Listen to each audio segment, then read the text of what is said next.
Kita mulai aja ya. Assalamualaikum warahmatullahi wabarakatuh. Om Swastiastu, Namo Buddhaya, salam kebajikan, dan salam sejahtera bagi kita semua. Selamat siang, saya ucapkan kepada para partisipan yang telah hadir pada saat ini. Marilah kita panjatkan puji syukur kepada Allah Subhanahu wa Ta'ala, Tuhan yang Maha Esa.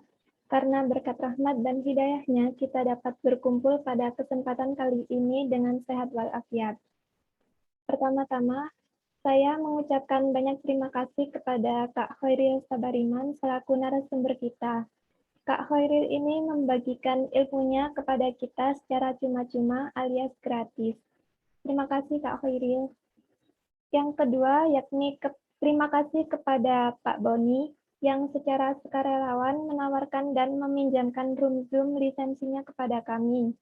Karena pada pertemuan pertama, kita, pihak komunitas muda inspiratif, ada sedikit kendala di room Zoom. Matur nuwun sangat Pak Boni.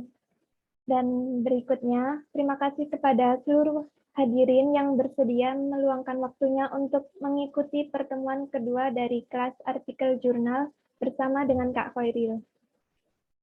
Sebelum memulai acara, izinkan saya untuk memperkenalkan diri. Saya Diva Riyadatul Ais, selaku moderator yang akan memandu jalannya acara pada kelas yang ini. Berikut adalah susunan acara pada pertemuan kali ini, yakni 1. Pembukaan yang barusan kita lalui. 2. Pemaparan materi dilanjut dengan sesi tanya-jawab. Dan yang terakhir yaitu sesi penutup. Perlu saya sampaikan bahwa kelas penulisan artikel jurnal ini dibagi menjadi 4 pertemuan. Pertemuan pertama sudah kita lalui pada tanggal 18 April 2021. Lalu pertemuan kedua yakni yang terjadi pada saat ini, tanggal 25 April 2021 pukul 1 siang. Pertemuan ketiga diadakan pada 2 Mei 2021. Dan pertemuan yang terakhir diadakan pada tanggal 9 Mei 2021. Semua pertemuan dari kelas ini akan saling berkaitan, jadi pastikan untuk selalu hadir ya.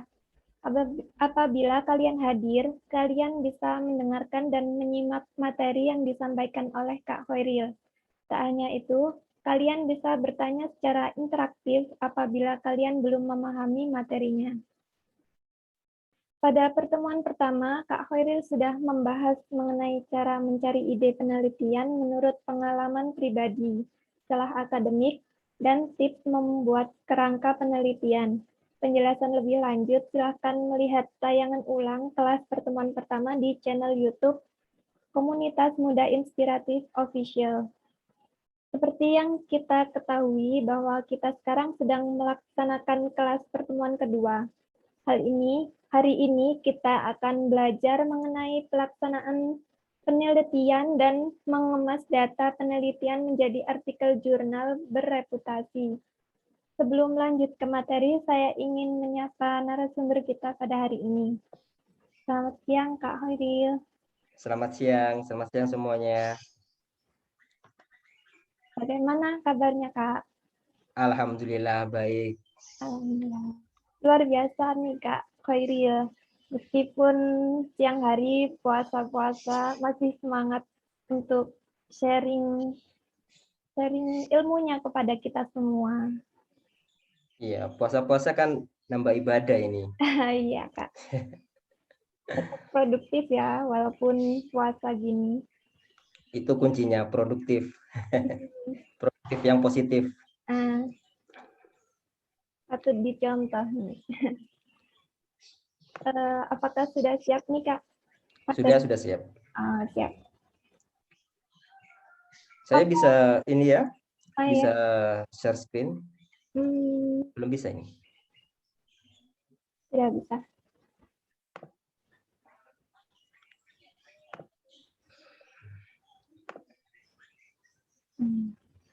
Baik, silakan Kak Khairil untuk memulai materinya. Ya, sebelumnya Assalamualaikum warahmatullahi taala wabarakatuh. Salam sejahtera untuk kita semua. Bismillahirrahmanirrahim. Qala rabbi shrah li sadri wa yassir li amri wahlul 'uqdatam min lisani yafqahu qawli, amma ba'du. Jadi di sini saya akan melanjutkan pertemuan dari minggu kemarin, di mana minggu kemarin itu kita sudah membahas tentang bagaimana menemukan ide penelitian, bagaimana menemukan gap atau celah penelitian atau masalah penelitian seperti itu. Kemudian kita membuat kerangka. Nah, ini mungkin memang jauh hari sebelum saya jelaskan itu memang ini waktunya ini terlalu mepet. Jadi banyak pertemuan yang harusnya diisi, misal setelah kita membuat kerangka, kita membuat proposal dan sebagainya. Jadi kita langsung dilompati menuju pada pelaksanaan penelitian dan mengemas data penelitian menjadi artikel jurnal berevaluasi seperti itu. Tapi nanti mungkin sedikit banyak nanti di pemaparan ini akan sedikit disinggung di pertemuan sebelumnya seperti itu. Jadi bagaimana menghasilkan riset yang berkualitas, ini mungkin masih menyinggung pada pertemuan berikutnya. Untuk menghasilkan riset yang berkualitas, kita tentu punya tips, punya trik, punya cara, punya strategi seperti itu. Nah, berdasarkan pengalamannya saya, di sini saya bagikan. Nah, ada langkah-langkah yang harus ditempuh untuk menghasilkan riset yang berkualitas. Yang pertama ini meneliti harus benar. Ini benar, ini bukan benar secara absolut. Misal, maling itu salah, harus dihukum, nggak seperti itu. Tapi dalam penelitian sosial itu, penelitian harus benar maksudnya adalah ini sesuai dengan kaidah metodologi penelitian, sesuai dengan etika penelitian, seperti itu. Yang kedua adalah meneliti harus peka. Nah, tentu sebagai calon dari seorang sarjana sosial, kita harus peka terhadap kondisi sosial masyarakat yang ada di lingkungan sekitar kita, seperti itu. Kalau kita peka, ya nanti jadi terbiasa gitu menemukan celah atau masalah yang ada dalam masyarakat seperti itu. Kemudian yang ketiga adalah meneliti harus ulet, tekun dan diniatkan. Ulet ini tentu kita harus ulet, tekun dalam menjalankan proses-proses penelitian yang akan dijalankan seperti itu. Kemudian yang keempat dilaksanakan. Ya, ketiga hal tersebut ada tapi tidak dilaksanakan ya sama saja seperti itu. Nah, langkah-langkah inilah yang harus ditempuh seperti itu. Kemudian, nah tips agar menghasilkan riset berkualitas ini mungkin nanti urutannya bisa dibolak-balik, terserah teman-teman semuanya.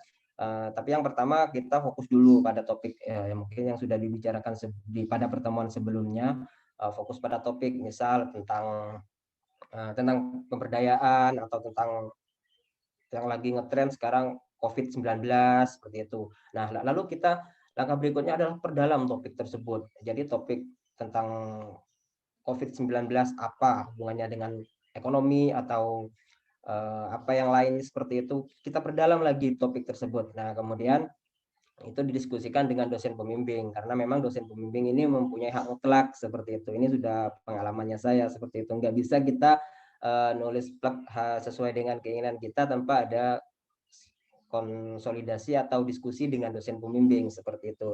Kemudian mungkin catatan semua data di lapang ini nanti bisa di akhir baru kita isi dulu dengan diskusi dengan teman-teman yang bisa mempunyai basic background yang sama. Misal kita mau meneliti tentang pemberdayaan, siapa sih teman kita yang expert yang punya kemampuan di bidang pemberdayaan tersebut. Nah, itu mungkin bisa diajak diskusi seperti itu. Terus perbanyak sumber literatur, ini tentu ini kaitannya dengan memperdalam topik tersebut. Jadi kita perbanyak topik yang membahas tentang topik apa ya atau tema apa yang akan kita gali seperti itu. Baru kita ketika di lapangan ini nanti pada slide berikutnya kemudian perbanyak doa setelah kita mengerjakan seperti itu.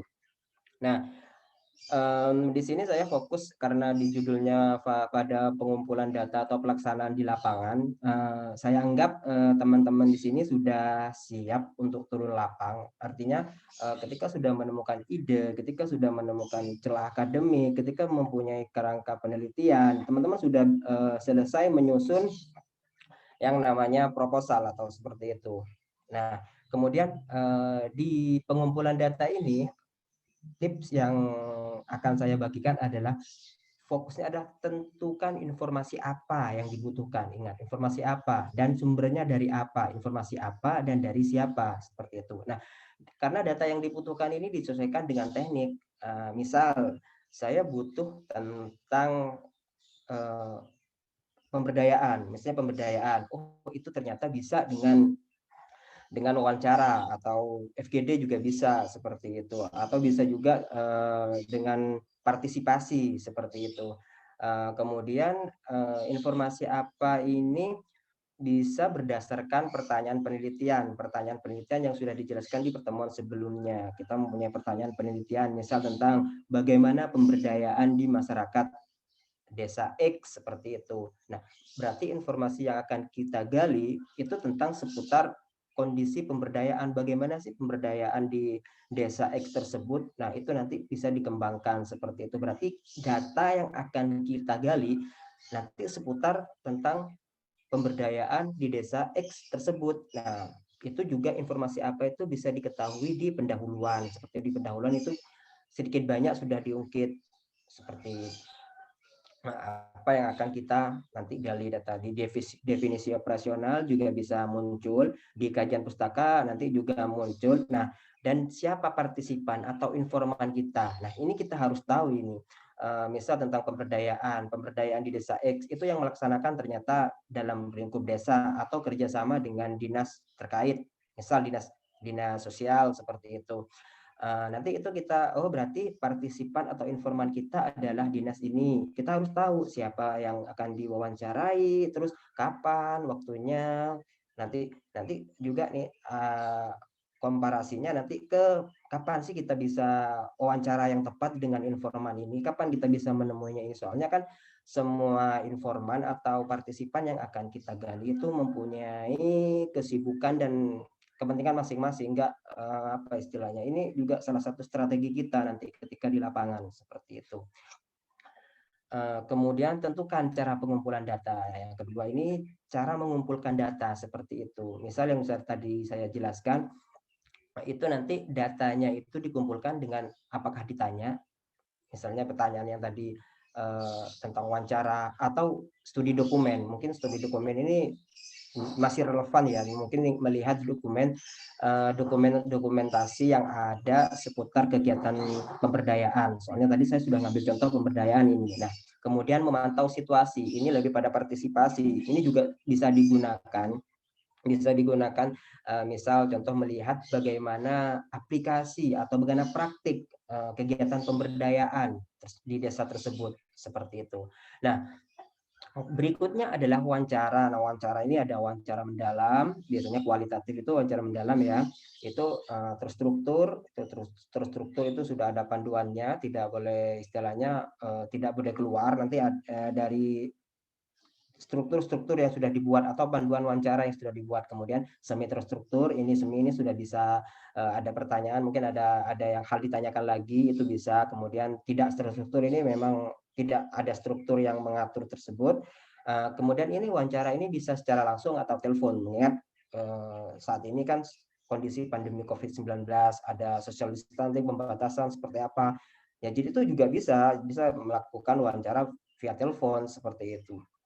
Kemudian FGD, fokus group discussion, atau nah ini biasanya bentuknya ini untuk mencari klarifikasi kesepakatan. Misal contoh saya ngambil penelitiannya saya itu tentang kepemimpinan perempuan. Nah, itu untuk menghemat waktu dan untuk mencari kesepakatan atau klarifikasi kesepakatan dari masing-masing. Misal karena saya waktu itu informan yang akan mengadakan FGD itu terdiri atas ustadz, ada kiai, ada ustadz, terus latar belakangnya juga macam-macam, ada kiai yang salaf, ada yang salaf, terus ustadznya ada yang salaf, ada yang modern, terus seperti itu. Nah, kan saya juga bingung kalau saya nggak dipertemukan langsung, dibuat group discussion. Jadi masing-masing pendapat, bagaimana pendapat kiai ini tentang ini. Nah, di situ kan ada nanti ada klarifikasi kesepakatan, ada yang titik temu dari masing-masing pendapat dari latar belakang keilmuan yang saya amati tersebut. Kemudian studi dokumen. Nah, ini studi dokumen ini biasanya dalam bentuk perda atau dokumentasi yang ada yang sesuai dengan topik penelitian kita, jurnal dan sebagainya. Kemudian observasi, ini partisipasi. Ya, juga saya pernah lakukan di penelitiannya saya. Partisipasi ini ya ketika yang seperti yang saya contohkan tadi, ingin melihat bagaimana pelaksanaan atau praktik yang terjadi, itu kan kita bisa partisipasi seperti itu. Kemudian analisis media sosial, ini mengkaji informasi dari media sosial, ini saya belum pernah melakukan ini. Mungkin nanti teman-teman ada juga yang menggunakan ini, cara pengumpulan datanya ini juga bisa. Soalnya sekarang memang udah perkembangan data yang terkenal dengan big data itu sekarang memang arahnya ke sana seperti itu. Terus hangout ini jalan bareng atau lebih natural, ini hampir sama dengan partisipasi. Cuman kalau hangout ini kita itu lebih menyatu dengan informan penelitian seperti itu. Nah, semua yang pengalaman yang saya lakukan ini semua sudah dilaksanakan kecuali yang analisis media sosial belum saya pernah menulis atau menulis artikel tentang bagaimana cara mengumpulkan data dengan analisis media sosial seperti itu. Kemudian, nah ini rencana teknis pengumpulan data. Ini teknis sekali ini patut diperhitungkan bagi teman-teman yang akan melakukan penelitian skripsi, tesis, atau disertasi, atau mau menulis artikel seperti itu. Yang pertama adalah, adakah surat-surat yang dibutuhkan, misal surat izin penelitian atau surat persetujuan partisipan. Nah, ini penting, soalnya ada teman dulu pengalaman saya itu dia nggak mengurus surat izin penelitian, jadinya bingung ketika di lapangan itu. Terutama ketika mau masuk ke instansi-instansi pemerintah, ini pasti ditanya. Nah, iya kalau apa istilahnya kampusnya dekat, nggak bolak-balik bisa 1 jam ketika di luar kota, atau bagaimana ketika ini masih disuruh balik oleh instansi terkait, ini akan jadi masalah sendiri bagi kita. Jadi jadwal atau prosedur yang sudah kita tentukan ini nanti bisa nggak sesuai ini, seperti itu, nggak sesuai harapannya kita.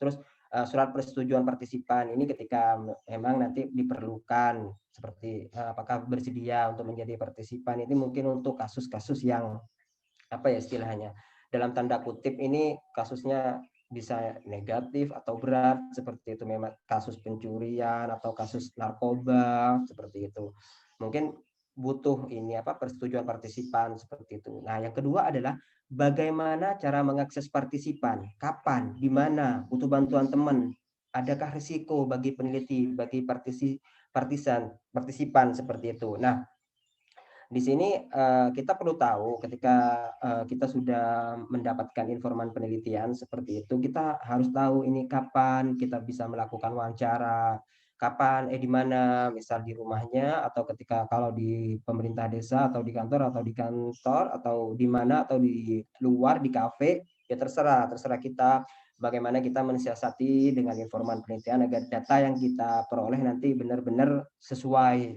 dengan yang kita harapkan seperti itu. Terus untuk ketika kita tidak kenal dengan itu, mungkin kita butuh bantuan teman itu. Oh, kamu kenal nggak sama ini? Itu kan juga salah satu strategi yang dapat kita lakukan seperti itu. Terus adakah risiko bagi peneliti? Nah, ya seperti yang saya jelaskan tadi, ketika kita mau meneliti atau akses ke misal tadi jaringan narkoba atau hal yang lain, atau atau prostitusi, itu kan mungkin nanti itu bisa jadi hal-hal yang ada risiko tersendiri, risiko bagi peneliti seperti itu. Kemudian nanti ketika kita wawancara itu direkam atau tidak, terus pakai apa, pakai bisa nanti video atau bisa pakai merekam. Sekarang HP sudah canggih kan ya, bisa pakai HP seperti itu. Nah, kemudian yang keempat, nanti data disampaikan di mana, siapa saja yang bisa mengaksesnya. Ini mungkin lebih pada aksesnya ya, mungkin disimpan di laptop, di Google Drive itu, atau di ini. Mungkin kalau masih data mentah ya belum bisa disimpan di mana-mana, maksudnya tidak bersifat umum seperti itu. Terus bahasa apa yang digunakan. Nah, ini juga penting ketika kita mau wawancara atau mengambil data ini, misal ternyata masih di tempat X atau lokasi penelitian X, terus masyarakat yang akan diwawancarai itu masih tidak terlalu fasih tentang penggunaan bahasa Indonesia, harus menggunakan bahasa daerah seperti itu. Nah, ini juga strategi yang harus dipersiapkan seperti itu. Misal bahasa Jawa kan masih banyak lagi, ada bahasa Jawa halus, terus saya juga lupa itu. Nah, itu juga harus strategi yang harus dipersiapkan. Terus yang keenam adalah berapa lama waktu wawancara, FGD, observasi. Nah, itu juga dipertimbangkan. Kembali lagi seperti yang sebelumnya saya jelaskan, Karena informan penelitian juga punya kesibukan sendiri seperti itu. Nggak harus wajib plak kita waktunya itu memang hanya untuk kita, nggak bisa seperti itu. Jadi kita menyesuaikan sendiri, dibatasi aja gitu. Kalau ketika wawancara biasa itu biasanya ya 15 menit seperti itu. Kalau wawancara mendalam bisa sampai 30 menit seperti itu. Kemudian adakah panduan wawancara AutoGD? Nah, ini juga teknis sekali. Ini harus dipersiapkan dulu. Atau mungkin kalau kita sudah profesional betul ya, mungkin kita bukan nggak terlalu membutuhkan, kita juga tetap perlu sih panduan wawancara. Supaya kita nanti arahnya itu nggak kemana-mana. Ada, oh ini ternyata sampai ke sini. Kita bertanya lagi tentang topik, tema lah, subbab yang lain seperti itu.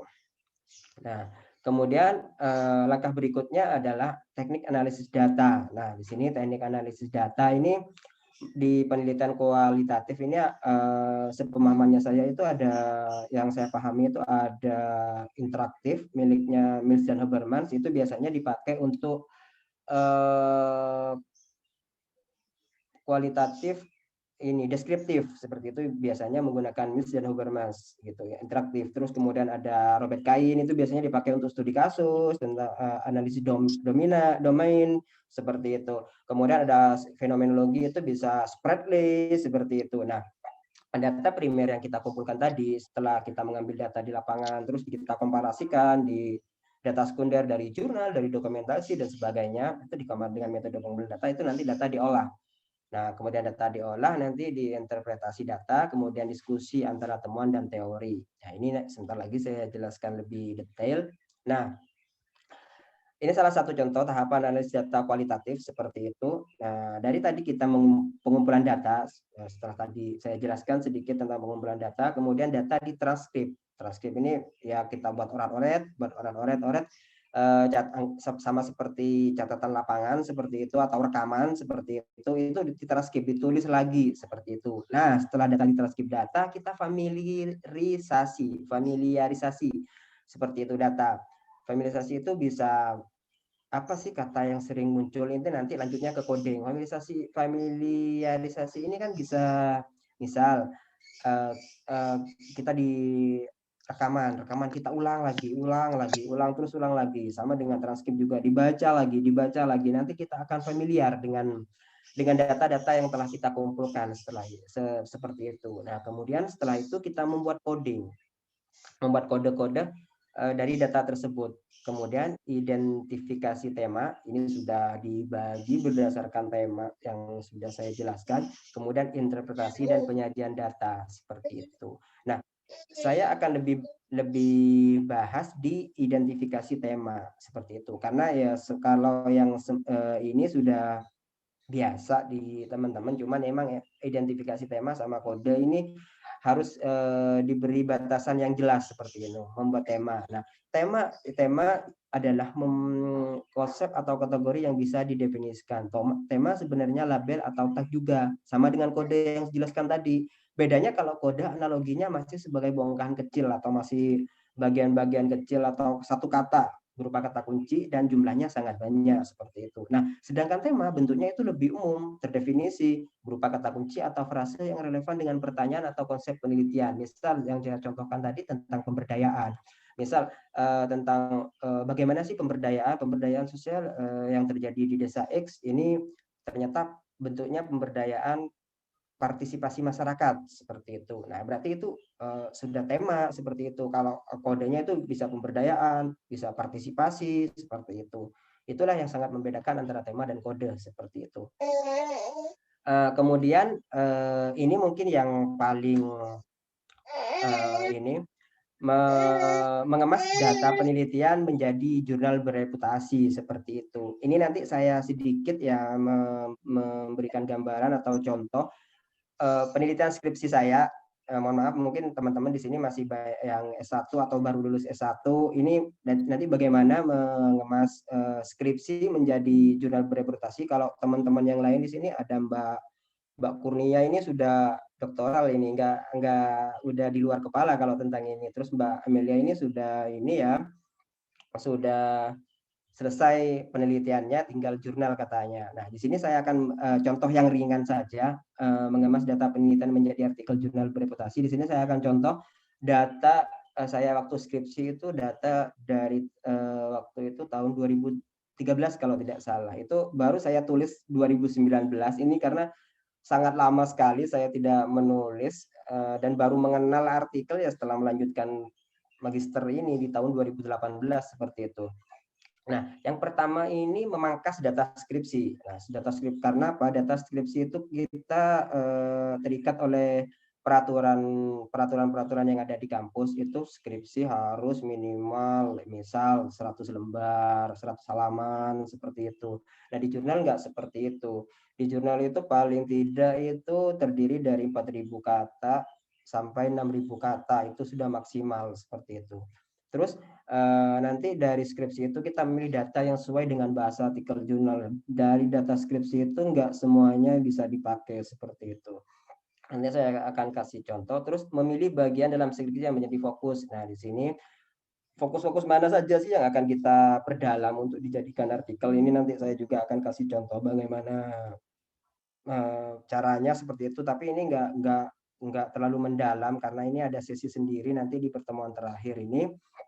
Seperti itu. Kemudian format olah bab 1 ini berisi poin-poin tertentu. Nah, di situ saya nggak mencerminkan tidak copy paste di pendahuluan di skripsi itu pada pendahuluannya artikel seperti itu. Agak sedikit berbeda dari penggunaan bahasa dan tata cara penulisan seperti itu. Kemudian memodifikasi pendahuluan skripsi menjadi pendahuluan jurnal seperti ini. Kemudian ambil poin di metode. Metode itu juga nggak bisa dipakai semuanya seperti itu.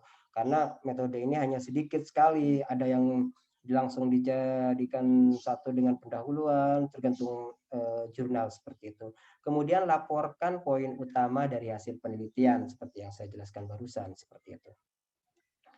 Nah, berikutnya adalah diskusi dan pembahasan jelas dan ringkas. Di situ saya emang dulu contoh berikut ini contoh skripsinya itu jangan dijadikan patokan seperti itu. Kemudian referensi yang relevan atau terbaru ya. Yang terbaru maksudnya yang relevan dengan artikel yang akan kita tulis seperti itu. Ini contoh yang akan dibedah di pertemuan terakhir ini, soalnya ini yang data dari tesis saya seperti itu, dan alhamdulillah ini juga sudah Sinta 2. Ini juga contohnya nanti ini seperti ini. Ini juga artikel ketiga saya. Ini jangan dibahas pertemuan ini. Mungkin seperti itu dulu, atau ini ya moderator langsung saya kasih contoh bagaimana cara membuat data skripsi menjadi artikel, atau kita diskusi tanya jawab dulu seperti itu. Mungkin sekian dulu. Assalamualaikum warahmatullahi wabarakatuh. Waalaikumsalam. Baik teman-teman, boleh apabila belum jelas mengenai materinya boleh bertanya dulu nih. Kalau langsung dilanjut nanti takutnya salah, ada yang kurang paham gitu Kak. Iya. Ayo teman-teman kalau mau diskusi dulu.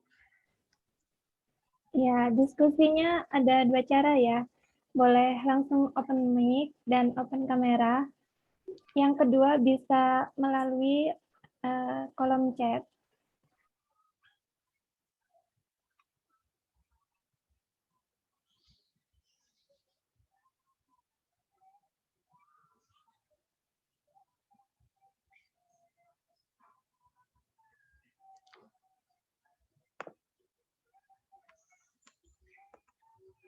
Halo, mungkin bisa sedikit bertanya, Mas Wiril? Oh iya Mbak, silakan. Oke, mungkin bisa dikasih tips-tips ini membagi hasil riset menjadi beberapa, istilahnya hasil tesis atau skripsi gitu ya. Itu membagi menjadi beberapa jurnal itu bagaimana tipsnya begitu? Ini mungkin saya seperti itu. Terima kasih. Ya, terima kasih Mbak Kurnia. Ini saya bahas sekarang atau kita perdalam di pertemuan terakhir? Ini ada kok Mbak, ini ntar lagi saya kasih contoh bagaimana saya menulis skripsi saya skripsi saya yang terbengkalai berapa tahun ya, 2013 sampai 2019 ini, bagaimana saya menulis dalam bentuk artikel seperti itu Mbak Kurnia. Tapi lebih mendalamnya lagi kita bahas di pertemuan keempat seperti itu. Langsung saya kasih contoh ya. Iya Kak. Iya Mas, monggo, terima kasih. Sebentar ya.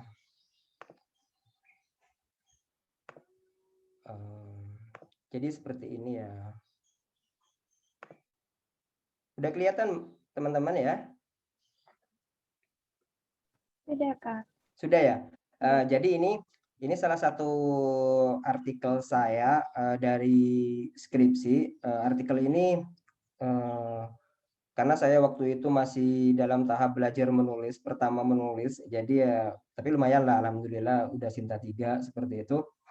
Nah, jadi ini awalnya adalah saya mengambil eman-eman gitu, data skripsi saya terbengkalai, nggak dipakai, dipublish hanya tentang di dokumen kampus seperti itu, maka saya berinisiatif untuk menulisnya kembali seperti itu. Nah, awalnya, tapi ini jangan dijadikan contoh ya, kalau skripsi ini kadang saya kalau baca lagi ini kok kayaknya lucu seperti itu ya, karena memang dulu waktu saya bimbingan bukan menyepelekan seperti itu, karena memang dulu ya waktu saya S1 iya aja, nggak apa ya istilahnya, ya udah lanjut seperti itu. Nah, awalnya ini skripsi saya ini, bentar ya. Awalnya judulnya adalah Gaya Hidup Klebun Perempuan. Nah, dulu awalnya saya judulnya ini tentang gaya hidup kepala desa perempuan. Mungkin Klebun masih kurang familiar bagi teman-teman. Nah, di situ kalau kita tarik sekarang tentang novelty, tentang kebaruan, kayaknya ini agak nggak match gitu. Kok kayaknya ini apa ya gitu ya. Nah, setelah saya baca lagi, saya baca literatur. Nah, ini gaya hidup kepala desa perempuan. Nah, di sini yang baru itu apa? Ternyata saya mencari membaca literatur atau di media yang sebelumnya saya menemukan ide itu. Saya di sini kan kasusnya sudah punya data ya.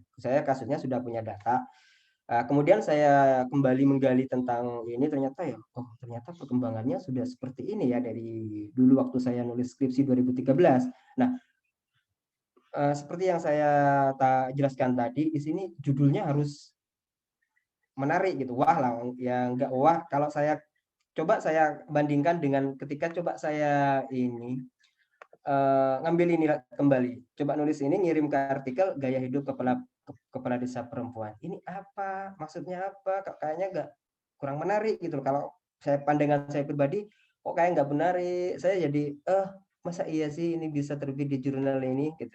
Nah, akhirnya saya merombak menjadi tradisionalisme tersapa hedonisme. Hanya sama aja sih tentang bagaimana kehidupan sosialita perempuan di pedesaan seperti itu.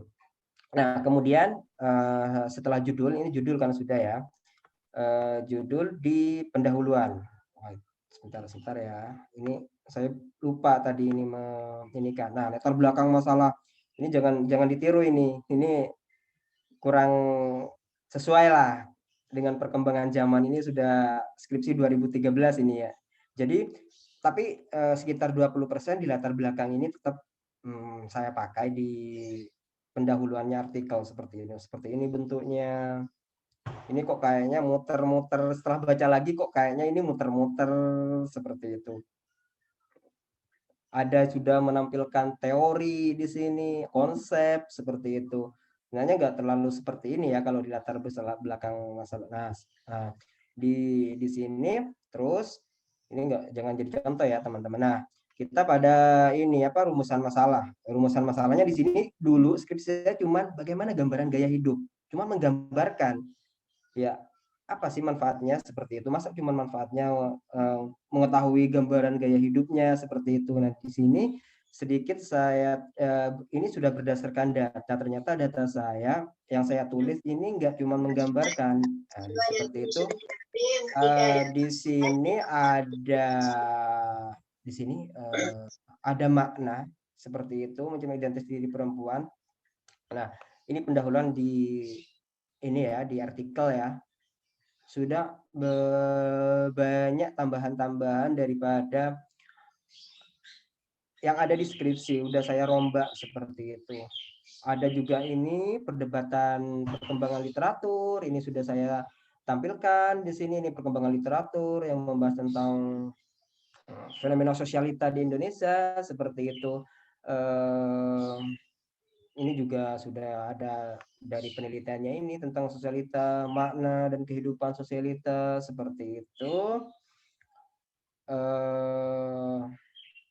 Di sini sudah sedikit ada perdebatan ya, perdebatan akademik. Seperti itu, menggambarkan sedikit yang terjadi. Kemudian di sini juga saya nah ini makna kehidupan sosialita, maknanya juga bagaimana, itu kan juga di skripsi hanya gambaran saja, tapi ternyata di dalam data skripsi itu ada data ini seperti itu. Makanya saya rombak ulang data yang ada di skripsi itu dijadikan ini. Kemudian bagaimana tadi saya sedikit membuang data-data yang tidak terlalu dibutuhkan seperti metode. Ini contoh ya.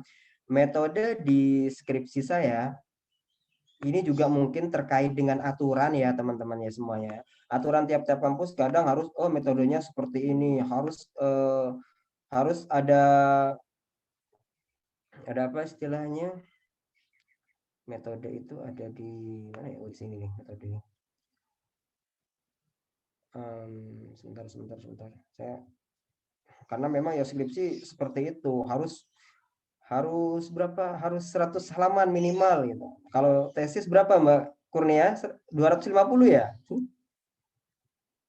Iya, 250 Mas. Nah, ya itu. Kadang kan kita data yang tidak kita butuhkan itu dimasukkan semuanya seperti itu. Nah, metodologinya ini seperti ini, tapi ini jangan dijadikan contoh atau patokan ya. Ini saya masih kurang literatur dulu waktu menulis ini. Jadi awalnya ini seperti ini, metode jenis penelitian, terus data-data primer, data sekunder, seperti itu, metode pengumpulan datanya, terus wawancara, catatan ini, metode analisis data, pemeriksaan, terus sampai metode pemilihan informan, lokasi penelitian sampai analisis nanti. Nah, ini beda sekali dengan di sini di metode penelitian seperti itu. Metode ini di sini saya hanya kurang lebih 2 paragraf. Ini paling nggak sampai 300 kata. Seperti itu. Langsung pada poin-poin yang kita perlukan seperti itu. Nah, kemudian ini hasil dan pembahasan. Nah, di sini menyambung dari pertanyaannya Mbak Kurnia, bagaimana kita memilih atau menentukan tema apa? Tema sudah ya, bagian dari topik ya. Ini yang lebih kecil lagi. Di sini saya lebih fokus pada ini kan, di skripsi saya ini kan membahas tentang gaya hidup kepala desa perempuan. Artinya beliau adalah seorang birokrasi desa, pemerintahan desa seperti itu. Nah, seperti datanya seperti ini Mbak. Sebentar ya.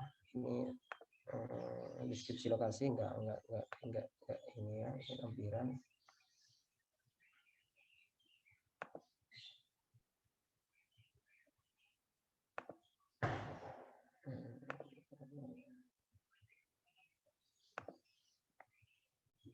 Bentar ya. Ini deskripsi lokasi ini enggak terlalu dibutuhkan dalam ini apa, dalam artikel seperti itu. Ini kesimpulan tidak juga. Kesimpulannya adalah nanti ya.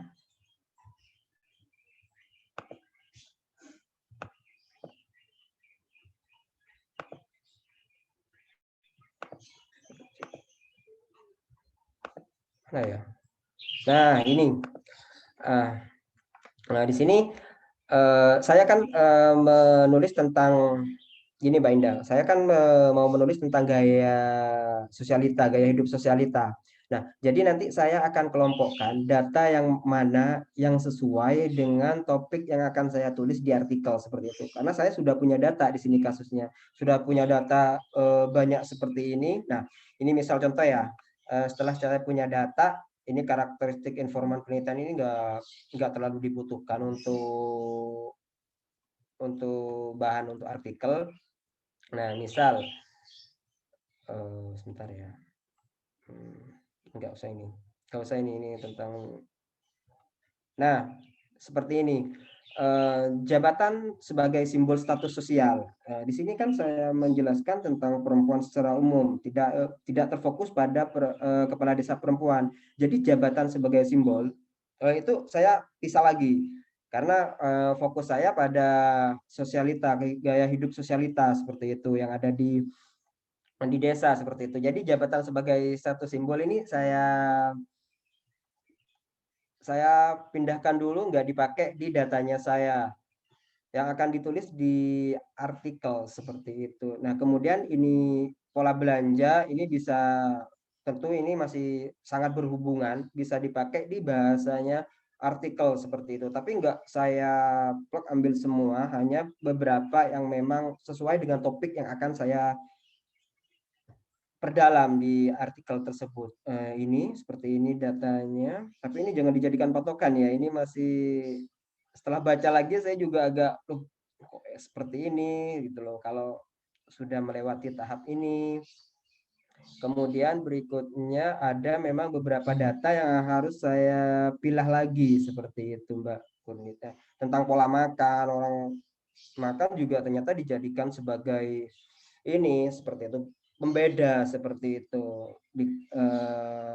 Sekarang kan juga istilahnya sudah zamannya sosial media, sudah zamannya Facebook, WA, dibuat story seperti itu. Bahwasanya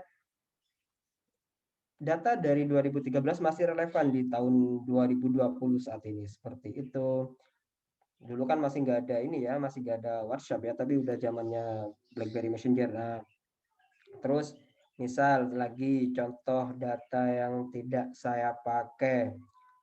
Soalnya ini kan cuman ini Mbak Kurnia, ini satu fokus saja dulu waktu saya nulis skripsi, enggak kayak saya nulis tesis. Saya kan ada beberapa fokus di situ, ada tentang gaya kepemimpinan, tentang bagaimana dia menjadi kepala desa seperti itu. Ini kan cuman menggambarkan bagaimana, tapi setelah saya baca lagi ternyata banyak yang bisa dikembangkan lagi seperti itu.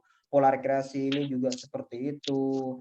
Terus masih bisa relevan dengan gaya kehidupan sosialitas seperti itu. Kemudian tanah dan rumah sebagai simbol status sosial juga seperti itu, masih juga relevan gitu. Kemudian mana lagi ya? Ini masih haji, dan ini nggak dipakai dalam sosialita karena memang baru ketika saya mau menulis lagi, misal saya kan sudah selesai menulis ini Mbak Kurnia tentang ketika hedonisme menyapa tradisionalisme, karena tradisionalisme itu identik, nggak semuanya ya, cuman identik desa itu tradisional, masih tradisional. Ternyata sudah ada nggak yang tradisional seperti itu. Nah, ketika saya akan mau menulis lagi, ini memang misal tentang nggak dilihat dari gaya hidup atau apa, ini kan masih bisa dipakai lagi. Tadi yang jabatan sebagai prestis itu bisa diambil, terus haji sebagai simbol kan saya nggak masukkan di ini, itu juga bisa dipakai lagi seperti itu. Kemudian karena memang ya skripsi saya ini cuma menggambarkan seperti itu, nggak ada yang menganalisis, nggak menghasilkan apa istilahnya ini, menyekolahkan anak juga menjadi prestis tersendiri dulu dari data yang saya kumpulkan. Mungkin nanti ketika pertemuan terakhir saya akan bedah tentang tesis atau lebih fokus pada jurnal ya, nanti gampang lah kita disesuaikan dengan kesepakatan teman-teman semuanya seperti itu, maunya di mana. Ya mungkin seperti itu Mbak Indah, cara saya membelah seperti itu. Ini kan memang satu topik saja ini. Apa istilahnya?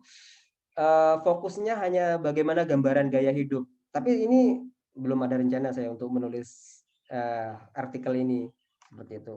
Seperti itu Mbak Indah, terima kasih. Oke, terima kasih banyak Mas Wairil.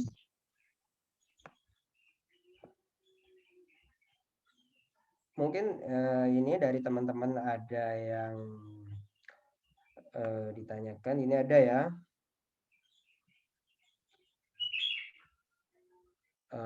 Bagaimana tips menulis tesis agar lebih mudah nantinya? Ntar ya, saya baca satu-satu ya. Ini bagaimana tips menulis tesis agar lebih mudah nantinya dikonvert ke artikel jurnal. Izin tanya, gimana tips mengubah ketika menjadi makalah. Kemudian, nah ini mungkin pertanyaannya dari Martin ini sudah saya ini ya, sudah saya jawab. Mungkin tesis lebih mudah itu, ya saran saya ya kembali kepada pertemuan pertama. Pertama kita menemukan ide, bagaimana kita cara menemukan ide, kita banyak membaca literatur, banyak melihat situasi kondisi masyarakat, dan disesuaikan dengan bidangnya kita ini istilahnya expert di bidang apa, menguasai di bidang apa. Misal saya sekarang memang fokus pada pemberdayaan perempuan, tentang kajian feminis, seperti gender, seperti itu. Nah, seperti yang saya jelaskan di pertemuan sebelumnya ya seperti itu.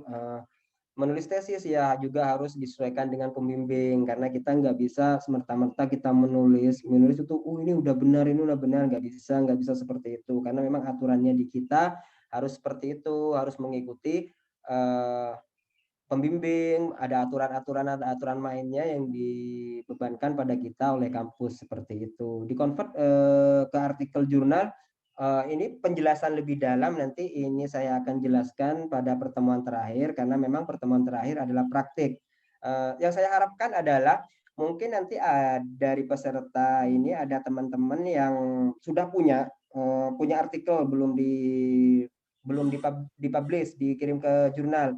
Itu insya Allah saya bisa membedah, tapi itu kalau bisa dikirim minimal lah dua hari sebelum pertemuan keempat itu, biar saya bisa membaca, bisa membedah, mengorak-korek sedikit, saya kasih sedikit masukan, atau di pertemuan terakhir saya hanya memaparkan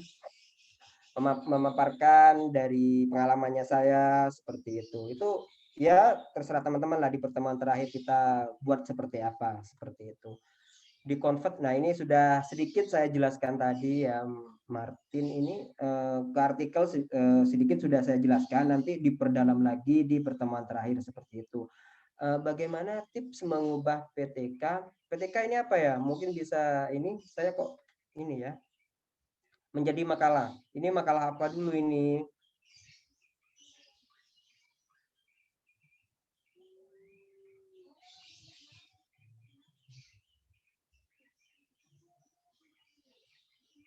Dari Tati Orbaningsih. Dibuat makalah apa makalah untuk presentasi, makalah tugas, seperti itu, karena memang fokus kita di sini adalah bagaimana kita membuat penelitian, mau penelitian skripsi, tesis, atau memang khusus penelitiannya jurnal, untuk artikel jurnal, seperti itu.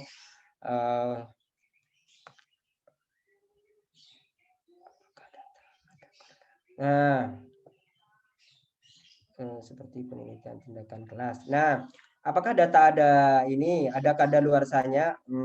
Kalau menurut saya memang saya dari Dian ya, Dian ini saya coba jawab, apakah data ada kadaluarsanya? Kalau menurut pandangannya saya tidak, tapi memang ada. Ketika bukan ada kadaluarsanya, segini, ini dibuat jurnal sekarang. Nah, memang jurnal sekarang, misal ya apa ya istilahnya, kalau kita mau, saya nggak bahas di jurnal Scopus dulu karena saya masih mau proses ke sana, kita di Sinta 2 aja ya. Sinta 2 sekarang yang lagi populer adalah mungkin tentang COVID-19, seperti itu. Tapi apakah data yang lain tidak relevan atau tidak, ini tetap bisa seperti itu. Cuman kita bagaimana kita meyakinkan pihak penerbit jurnal, ini loh tulisan saya, ini loh novelty saya, ini loh kebaruan dari yang saya tawarkan, seperti itu. Dan insya Allah itu juga bisa seperti itu. Pengalamannya dari saya, data saya di tahun 2013 masih relevan di tahun 2019-20, masih bisa digunakan. Dan kemungkinan kalau saya tidak mau menulis lagi itu masih bisa digunakan di tahun 2021.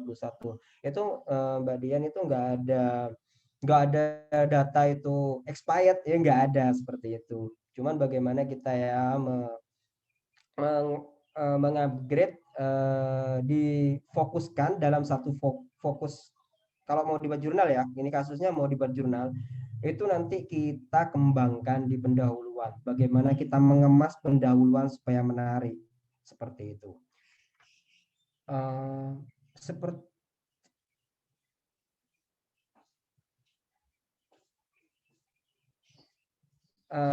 ini sebentar, ada pertanyaan lagi. Adakah data kadang ini dari Mbak Novita Maulida? Apakah data sepertinya seperti penelitian tindakan kelas? Saya kurang paham seperti itu tentang penelitian tindakan kelas karena saya jujur belum pengalaman tentang tindakan kelas. Tapi saya rasa bisa. Cuman bagaimana kita meyakinkan pihak ini, mungkin nanti kita perdalam di pertemuan ketiga, bagaimana kita proses dan submit, bagaimana trik dan tipsnya kita untuk terbit di jurnal Sinta 2 seperti itu ya. Kalau kadaluarsa sih nggak ada sih, nggak ada kata data kadaluarsa seperti itu, nggak ada.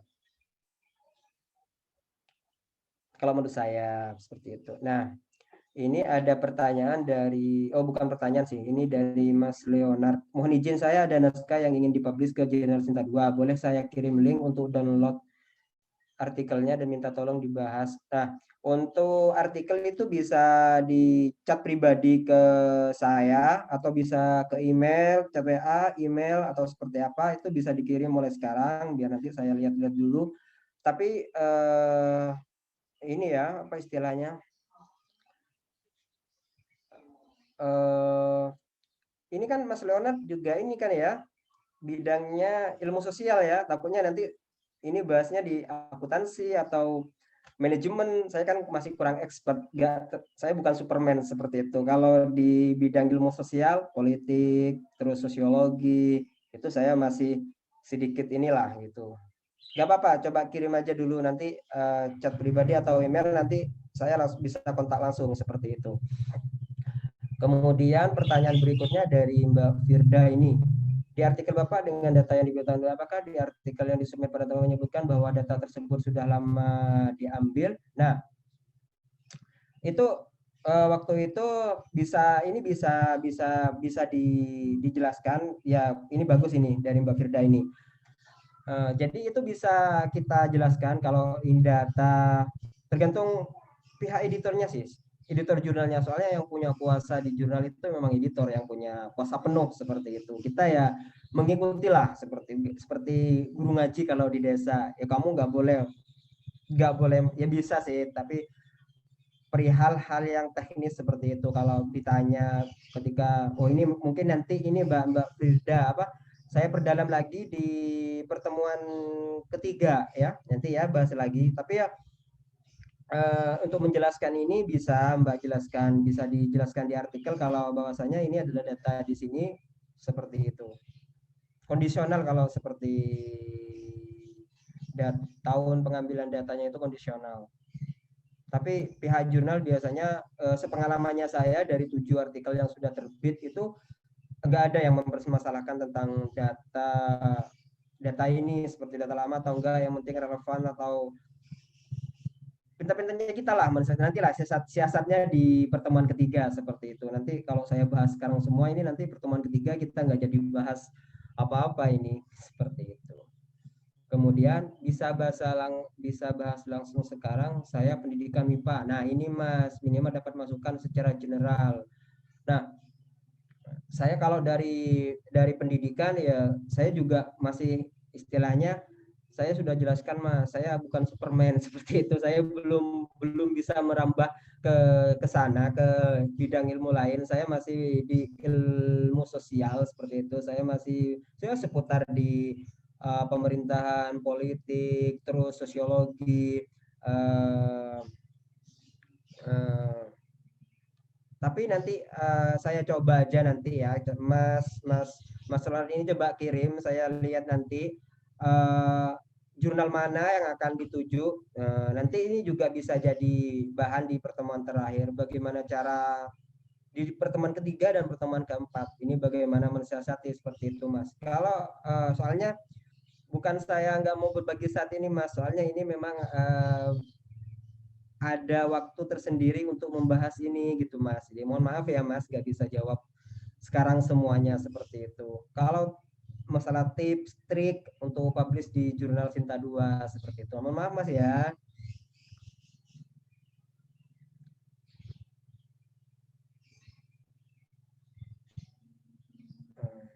Iya, seperti itu. Mungkin ada pertanyaan yang lain dari teman-teman. Soalnya kalau dalam bidang pendidikan memang saya benar-benar kurang ini, Mas, kurang expert gitu loh. Saya nanti takutnya kalau pengalaman submit saya bisa, tapi kalau ketika isi soalnya masing-masing ini beda, Mas, beda apa ya istilahnya? Beda kemauan tiap-tiap ini, tiap-tiap jurnal itu. Dan nanti saya jelaskan di pertemuan ketiga seperti itu ya. Nanti bisa gabung lagi, Mas, di pertemuan ketiga dan keempat. Insya Allah saya berbagi tentang bagaimana tips dan trik ini publish, bagaimana prosesnya itu saya jelaskan semuanya di pertemuan ketiga. Itu pertemuan ketiga normal lagi ya, tetap jam menjelang berbuka ini. Sekarang saya soalnya ada acara jam 3 itu. Mungkin ada pertanyaan lain atau mungkin ada pengalaman yang dibagikan ini yang sudah expert ini Mbak Kurnia sama yang sudah ini yang saya tahu ini sebentar. Mbak Mbak Amelia ini mungkin bisa berbagi pengalaman. Seperti itu.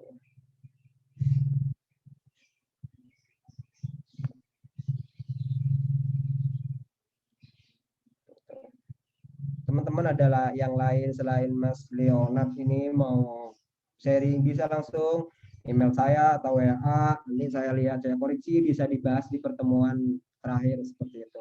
Tapi mohon maaf kalau pembahasannya kurang apa istilahnya karena saya jujur kurang expert kalau dalam bidang pendidikan seperti itu.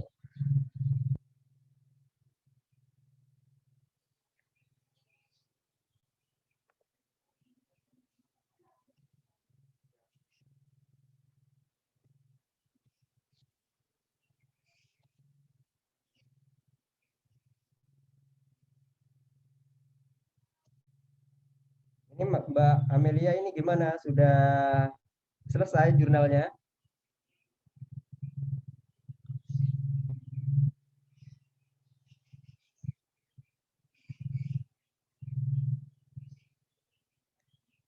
Oh, mungkin masih di dapur Mbak Amelia ini. Mbak Kurnia, gimana perkembangan proposal disertasinya? Alhamdulillah, Mas. Sudah sampai mana? Sudah sampai masih perdebatan teori? Masih galau dengan teori? Kemarin akhirnya ini saya menggunakan teori Bourdieu. Oh, sudah jatuh Jadi cinta sama Bourdieu ya? istilahnya lebih ya daripada teorinya Lewis-Coser lebih baik teorinya Bourdieu saja gitu. Soalnya karena ada arenanya gitu. Karena kalau misalnya kebetulan Bapak Ibu mungkin yang belum tahu saya membahas tentang pasar gitu. Nah, ini kalau ada di cerita pengalaman menulis disertasi ini iya, proses betul. memang masih saat ini. Kebetulan saya membahas tentang pasar begitu. Nah, kalau menggunakan teori Lewis-Coser kebetulan begitu untuk sosiologi begitu, itu menurut saya itu kurang cocok begitu karena di teori Coser sendiri itu membahas tentang kelompok in group dan out group begitu. Karena di situ juga ada konflik pemerintah juga turut campur dalam berkonflik di sana gitu. Jadi sehingga saya menggunakan teori Pierre Bourdieu begitu karena ada istilahnya kontestasi di arena begitu. Gitu mungkin. Nah, itu mungkin mungkin pengalaman saya untuk memilih teori begitu. Jadi istilahnya disesuaikan dengan fakta di lapangan. Ayo kalau mau diskusi kita masih punya waktu agak lama atau ada pengalaman ya kita berbagilah di ruangan ini seperti itu. Masih semangat ini siang-siang biasanya ini jam-jam rawan untuk tidur ini tapi ya semangat kita diskusi kita nambah ini ternyata Mbak Amelia masih di ini katanya di mana di pasar. Pasarnya siang ya ini seperti itu. Nah, mungkin teman-teman yang lain ada hal yang ingin dibahas, ada yang hal. Tapi kalau tentang tips dan trik untuk publish di jurnal itu ada memang untuk teman-teman semuanya ada di pertemuan berikutnya, pertemuan ketiga. Baru pertemuan keempat nanti kita diskusi lagi membedah bisa nanti dari artikel saya, bisa nanti dari ini Mas Leonard sudah mau ini di mana Mas saya? Di ini kaca depan. Oh, stiker ya.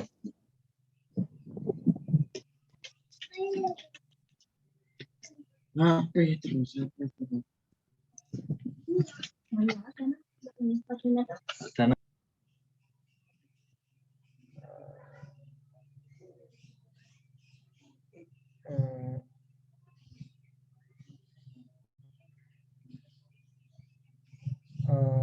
ini apa?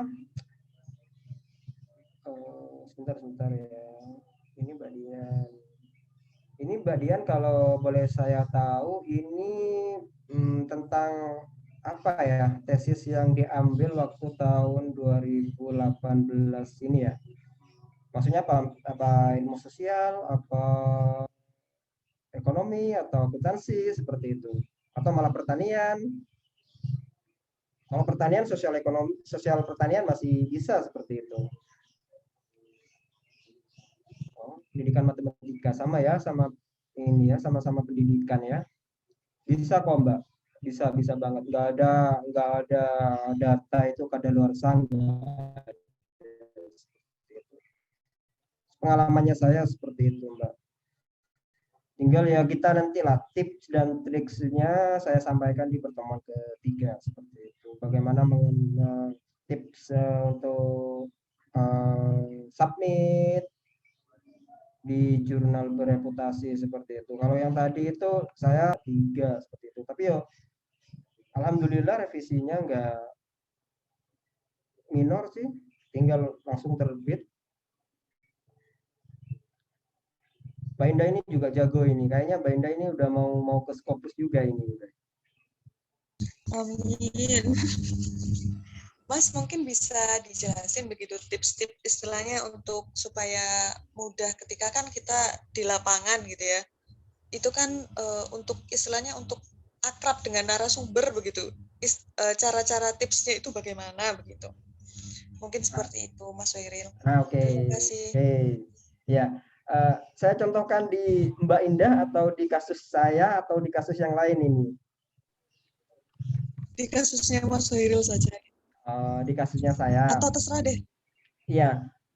Yang pertama memang karena kita sebagai calon ilmuwan sosial, kita harus punya kepekaan. Istilahnya tahu sih situasi dan kondisi masyarakat. Apa istilahnya? Agar bahasa kekiniannya itu agar kita tidak salah tingkah seperti itu. Yang pertama, misal kita mau meneliti tentang pemberdayaan, kita nggak tahu kondisi masyarakatnya atau kalau masih satu daerah lah, kita masih tahu lah karakter masyarakatnya seperti apa. Jadi ya kita mudah mensiasatinya ya kita pertama kalau sebagai ilmuwan sosial kita harus bagaimana pinter-pinternya kita masuk ke masyarakat, diterima oleh masyarakat, welcome ke masyarakat seperti itu. Jadi masyarakat itu bisa terbuka seperti itu ada karena kalau di masyarakat desa hal seperti itu memang tata krama juga memang perlu diutamakan seperti itu. Jadi kita harus bisa mensiasati itu misal tentang ketika saya waktu itu wawancara dengan para kiai, para ustadz itu saya siasati waktu yang tepat ini biasanya ngumpulnya jam berapa sih? Oh biasanya ternyata Pak Kiai dan Ustadz ini setelah sholat Jumat itu biasanya masih ada kegiatan, itu biasanya diskusi apa seperti itu. Nah, di situ saya bisa memanfaatkan waktu. Jadi saya nggak perlu mengumpulkan beliau, saya bisa datang ke sana, tapi saya bisa ekspor, bisa masuk ke sana, bisa langsung diskusi, langsung cair seperti itu. Ketika saya pulang dari Jumatan, ya saya bisa langsung diskusi lah seperti itu. Misal contoh lain tentang kegiatan pemberdayaan seperti itu. Pemberdayaan yang dilakukan di desa. Ya kalau desanya masih seputar desanya kita ya nggak ada yang canggung. Gimana kalau desanya di luar kota kita, sudah kondisi masyarakatnya berbeda, ya kita bagaimana masuk di sana, bagaimana beradaptasi dengan kondisi di sana seperti itu. Agar apa, data yang kita hasilkan, data yang ditemukan itu benar-benar data yang, oh ini loh data yang sebenarnya, bukan data karena mereka ketika diwawancarai ada tekanan atau ada ini seperti itu. Makanya tips dan trik yang dibutuhkan oleh seorang ilmuwan sosial ya harus seperti itu, harus kita peka, harus bagaimana kita mensiasati seperti itu Mbak ketika nanti mungkin nanti Mbak gali di pasar, ya Mbak harus lama-lama di pasar seperti itu biar tahu bagaimana kondisi yang terjadi, dinamika yang terjadi di pasar seperti paling tidak lah untuk melihat kondisi yang tidak berhubungan dengan birokrasi. Seperti kalau mungkin birokrasi ya beliau-beliau memang sudah apa istilahnya, pola pikirnya sudah lebih inilah bagaimana kita menghadapi seorang penjual yang mohon maaf ya dalam status pendidikannya masih SMP atau tingkat pengetahuannya ditanya ini, takutnya dia curiga oh jangan-jangan ini dari pihak pemerintah seperti itu, agen pemerintah seperti itu. Nah, bagaimana kita menghilangkan itu ya, kita menyatu dengan beliau, dengan mereka yang ada di pasar, kita sering survei, bagaimana kita sering diskusi dengan para penjual-penjual, bagaimana kita apa ya istilahnya, kalau secara dengan birokrat atau dengan pemangku kepentingan ya mungkin kita ya nggak akan terlalu sibuk atau menerjemahkan bahasanya mereka, kita nggak akan terlalu sulit seperti itu. Bagaimana ketika kita dengan bahasa-bahasa yang sederhana seperti itu menyesuaikan ya, ini juga tips ya, bahasa kita ketika di lapangan itu sebisa mungkin menggunakan bahasa kesehariannya. Ini salah satu trik yang dipakai oleh saya seperti itu ya, bahasanya sopan, karena kalau dalam bahasa Madura itu ada bahasa Madura ya sama kayak Jawa, ada Madura halus, ada Madura tengah, ada kasar yang seperti itu. Ketika kita yang ngobrol sama ini ya ngobrol halus ya kita halus juga seperti itu. Ini juga salah satu yang harus dipertimbangkan seperti itu. Juga tampilan jangan mencolok. Nanti pas kita pakai sepatu pantofel lengkap sama tas sama apa ya enggak lah, kalau kita wawancara ke pasar itu nanti Mbak bisa ya kayak orang belanja ke pasar itu seperti itu.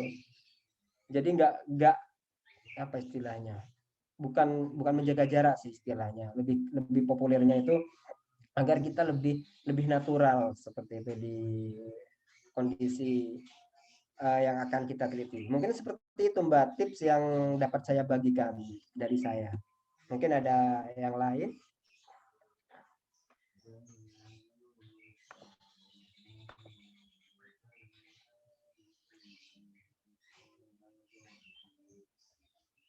Oke, terima kasih Mas.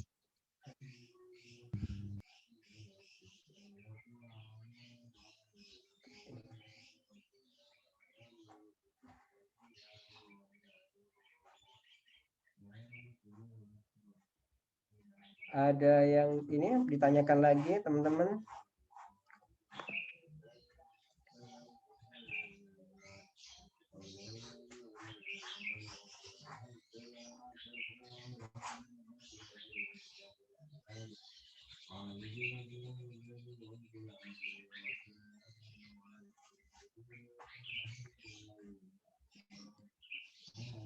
Mungkin kalau tidak ada mungkin ini ya.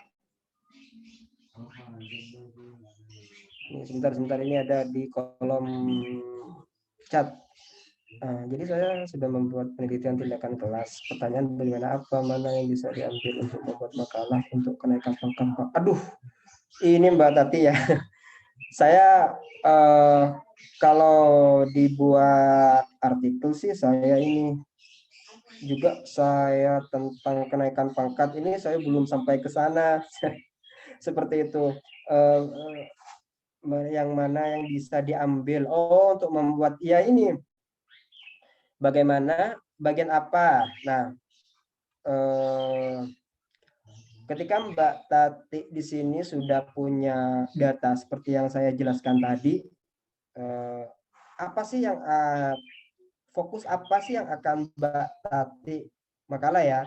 Mungkin saya analogikan makalah ini hampir sama dalam bukan bahasa jurnal sih, hampir sama dengan ini ya. Ya dengan laporan penelitian ya mungkin di situ mungkin saya juga nggak paham Mbak tentang untuk kenaikan pangkat, soalnya saya belum sampai ke sana seperti itu. Kalau bagian apa ya jadi data apa yang akan kita pakai seperti itu.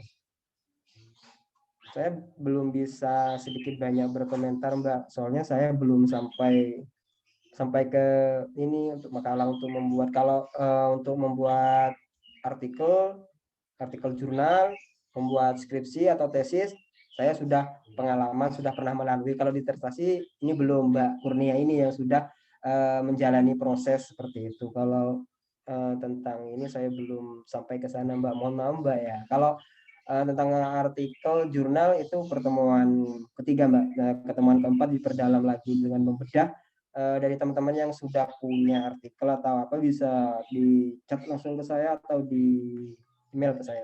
Mungkin sekemampuannya saya. Tapi kalau pendidikan saya coba ya. Tapi saya nggak janji soalnya basic saya bukan pendidikan. Saya juga bukan Superman yang bisa segalanya. Kalau ilmu sosial masih insya Allah saya bisa. Mohon maaf Mbak ya Mbak Tati. Mas Soiril, mohon maaf. Ya. Mungkin bisa bantu dikit, bahkan saya sempat browsing begitu tentang terkait dengan penelitian tindakan kelas Ya, gitu. Jadi dimaksudkan untuk memperbaiki pembelajaran kelas gitu. Penelitian ini. Jadi mungkin untuk Bu Tati mungkin bisa istilahnya problemnya apa yang berhasil problem di kelas apa yang berhasil Bu Tati perbaiki begitu, itu yang bisa dijadikan dijadikan jurnal begitu. Mungkin itu saran saya Bu Tati begitu mungkin untuk membantu sedikit Mas. Oh ya Mbak, terima kasih Mbak Kurnia. Iya.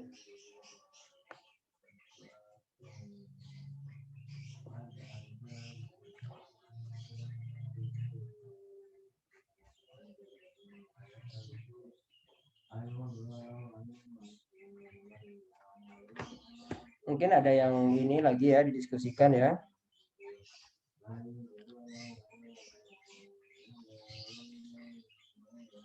Mungkin sekedar sedikit Mas begitu. Kemarin yang lalu itu saya sempat ini nih terkait dengan pembelajaran daring gitu. Nah, saya sempat menulis artikel begitu tentang masalah pembelajaran daring.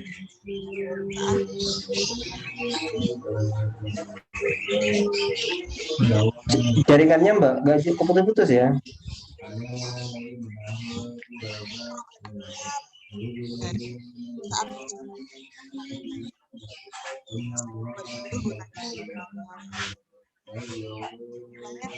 Jadi apa yang bisa berhasil atau problem apa yang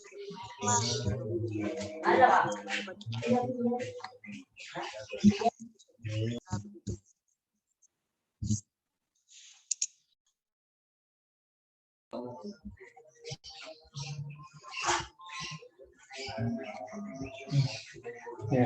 Kalau nanti teman ini juga ya untuk panitia mungkin nanti ada hal-hal di luar topik sini tapi seputar penelitian kayak tadi saya kan banyak materi yang kalau diruntut ini sebenarnya nggak cukup untuk pertemuan. Ada masukan dari teman-teman kalau kita mau mengadakan apa nanti bisa diskusikan dulu dengan saya, kalau saya sanggup nanti bisa ngisi lagi di luar bulan puasa ini insya Allah bisa nanti kondisional lah seperti itu.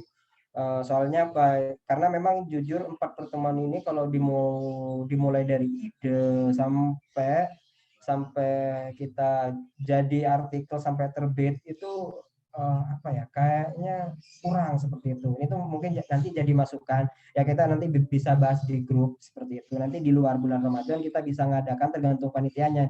Kalau saya ya insya Allah bisa berbagi, insya Allah saya siap sekemampuannya saya seperti itu.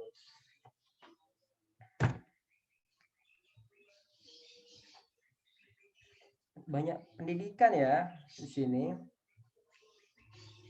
bidang keilmuannya.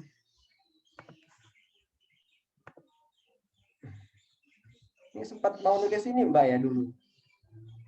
Mau sempat apa? Dulu nulis tentang pendidikan itu ya, apa Mbak Kurnia? Bisa sedikit cerita dulu ya, yang kita mau sempat nulis itu awal tahun ya? Iya, tentang ini apa namanya, problematika pembelajaran daring begitu. Oh ya, itu saya pernah mau nulis itu tapi belum dilanjutkan. Ini Mbak Kurnia sibuk dengan disertasinya ini. Iya, jadi mungkin jadi bisa jadi problem apa begitu yang istilahnya yang menjadi permasalahan di kelas saat ibu mengajar begitu. Terus apa yang berhasil dari problem itu, bagaimana ibu caranya untuk memperbaiki itu atau menyelesaikan permasalahan itu, mungkin itu bisa dijadikan jurnal, karena menurut saya itu sangat menarik sekali Bu gitu. Mungkin seperti itu.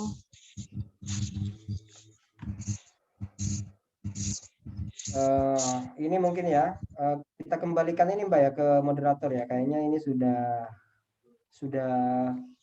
selesai, nggak ada yang bertanya ya Mbak. Iya, mungkin bisa foto bareng dulu atau oh iya foto bareng dulu. Ayo ditampilkan ya videonya ya, minta waktunya sebentar buat foto bareng. Ya. Mungkin bisa dipandu lagi oleh Mbak Diva ya? Ya Kak. Iya. Mulai nih foto bareng dulu. Dibuka kameranya dulu. Tunjukkan senyum terbaik kalian. Mari kita dokumentasikan. Mari kita dokumentasikan acara pada siang hari ini.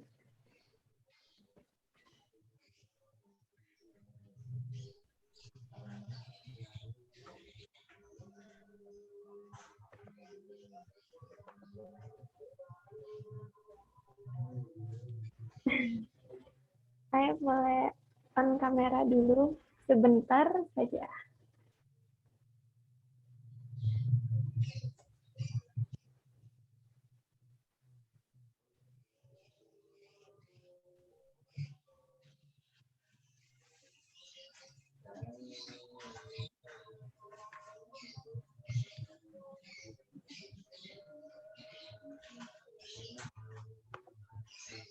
Tidak ada yang membuka kameranya ya. Baik, nggak apa-apa, kita screenshot aja. 1, 2, hai Kak Kurnia. 1, 2, 3. Oke, sekali lagi boleh Ibu Tati.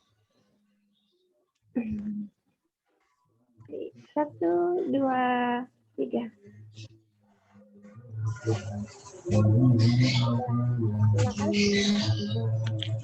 Iya. Baik, kita akhiri dulu karena Kak Khairil mau ada acara ya. Iya, ada acara ini. Iya. Baik, saya akan menyimpulkan sedikit mengenai acara saat ini. Untuk menghasilkan materi yang bagus, perlu ada tahapan yang harus ditempuh. Langkah tersebut yaitu meneliti harus benar, peneliti harus peka, penelitian harus ulet, tekun, diniatkan, dan dilaksanakan. Sedangkan hal-hal yang harus dilakukan yaitu fokus pada satu titik, memperdalam topik, diskusi dengan dosen pembimbing, catat semua data temuan lapang, diskusi dengan teman, perbanyak sumber literatur, dan perbanyak doa. Cara mengemas data penelitian menjadi artikel jurnal bereputasi yaitu dengan memangkas data dan memodifikasi skripsi, memilih data sesuai dengan bahasa artikel, diskusi, dan pembahasan lebih ringkas, serta mencari referensi yang terbaru dan relevan. Sekian dari kesimpulan yang dapat saya sampaikan. Apabila ada salah kata, saya mohon maaf. Sekali lagi terima kasih Kak Khairil sudah berbagi ilmunya pada kita semua, udah meluangkan waktunya buat kita, padahal Kak Khairil masih sibuk nih. Sama-sama, semoga bermanfaat. Amin. Baik, kalau ingin memutar ulang video ini, boleh lihat di channel YouTube-nya Komunitas Muda Inspiratif, dan absensi mungkin dibagikan saat pertemuan keempat, jadi jangan sampai terlewatkan ya. Usahakan untuk ikut semua pertemuan yang diadakan oleh Komunitas Muda Inspiratif. Pertemuan ketiga akan dilaksanakan pada 2 Mei 2021 dan pertemuan keempat pada 9 Mei 2021. Sekian, terima kasih. Boleh terima kasih Kak. Sama-sama.